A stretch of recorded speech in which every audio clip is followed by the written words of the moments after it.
ইতালিটা আসলে সৌন্দর্যে ঘেরা। কেমন পাশেই দেখেন বিশাল বিশাল শহর, কিন্তু পাশেই এই শহর পাশেই, অথচ আবার এই শহরের পাশে গ্রামের অঞ্চলের মতো। যেমন একটু যদি আগে এখান থেকে এদিকে শহর, ও দিকে দেখা যায়, দেখছেন ওইদিকে দেখা যায় বলেছে বিশাল বিশাল পাহাড়, পাহাড়ের মধ্যে এখনো অনেক বরফ জমে রয়েছে। আবার এইদিকেই পুরোটা কিন্তু বন জঙ্গল।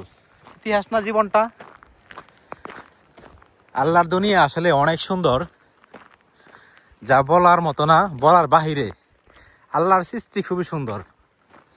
এখন মনে চাইবে ফেলেছে, হয়তো আপনাদের মনে চাইবে ওই উপরে পাহাড়টা আছে, পাহাড়ের উপরে যে বরফগুলা, মনে চাইবে ওইখানে চলে যাই। আজকে আসছি আমরা গ্রিল খাওয়ার জন্য, নিজেরা সব কিছু নিয়ে আসছি, একটু পরে ভিডিওতে দেখাম অবশ্যই। তো আমাদের সেনাবাহিনীগুলো আগেই চলে গেছে, আমরা পিছিয়ে পড়ছি, আমরা দুইজন যাই ফেলেছি। অবশ্য পুরো ভিডিওটা দেখবেন, পরেরটা দেখলে বুঝতে পারবেন যে কত একটা সৌন্দর্য ইতালিতে। মানুষ শুধু টাকাই কামায় না, শুধু টাকার পিছনে ছুটে না, সবই করা লাগবে জীবনে। ছোট্ট জীবন তো, এই ছোট্ট জীবনে সব কিছু করা লাগবে। এই ছোট্ট জীবনে যদি টাকার পিছনে ছুটেন, তাহলে আপনার লাইফটা এই টাকার পিছনে ছুটতে ছুটতে চলে যাবো গা। আনন্দ আয়েশ করবো পরের প্রজন্মগুলা, কিন্তু আপনার জীবন থেকে কখনো কষ্ট দূর হইব না। এই জন্য এই ছোট্ট জীবনে সব কিছুই পূরণ করতে হইব। টাকা কামাইতে হইব, সচলভাবে চলতে হইব, আবার মনের যে খোরাকিগুলা এগুলো দেওয়া লাগবো। আমি আসলে হাঁটতে পারিনি আগে থেকেই, বেশি হাঁটলে আমি নিজে হাঁপাইয়া যাই, হাঁটার অভ্যাস অনেক আগে থেকেই নাই।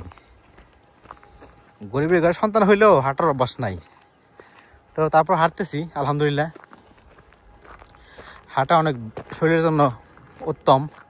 আমরা প্রায় এসে পড়ছি, এই পাশে কিন্তু নদী।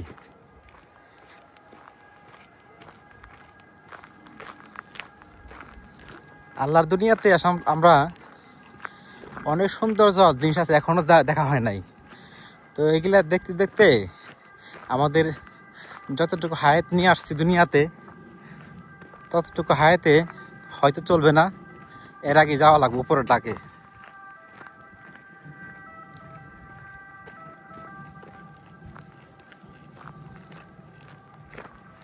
অবশ্যই ভালো থাকবেন, আর ভিডিওটা শেয়ার করে দেবে যদি ভালো লাগে। কারণ বন জঙ্গল অনেকে ভালোবাসে, পরিবেশ ভালোবাসে, গভীর পরিবেশ জানি সবাই দেখতে পারে। আল্লাহ হাফেজ, দেখা হবে অন্য কোনো ভিডিও নিয়ে।